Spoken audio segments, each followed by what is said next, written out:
Welcome to this edition of the First Aid Show.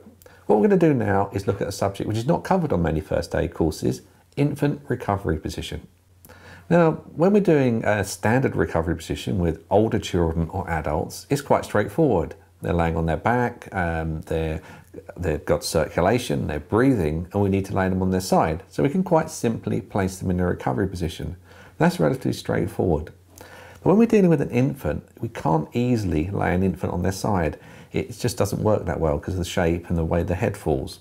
So we need to put them in a position where they're safe. Now, we don't want to leave an infant because if they're in any medical emergency, we want to make sure that they're with us the whole time. If we need to go and call the emergency service, we can keep them close to us. So once you've got the baby there, all you really need to do is just to bring it in close and then just cradle it like you would normally. Now, by doing this, you can monitor the infant. You can ensure that the airway is kept in that neutral position. So remember, with infants, we're not overextending the head, we're keeping the head in a neutral position. We can keep monitoring the lips to make sure that you've got good circulation and they've not got cyanosis or going blue around the lips.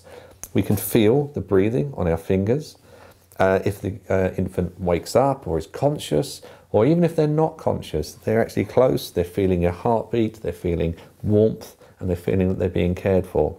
This is quite a straightforward way of keeping baby safe.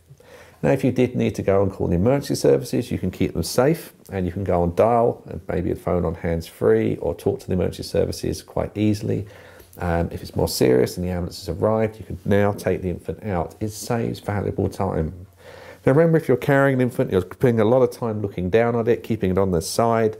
Make sure you look, if you're walking around, you look where you're going. Because it's quite straightforward, you know, to look like this, but then have an accident and maybe trip or slip, particularly if you've not got the correct shoes on. So if you are moving about, make sure you keep yourself safe at all times and you don't go outside with the infant until the ambulance is actually there.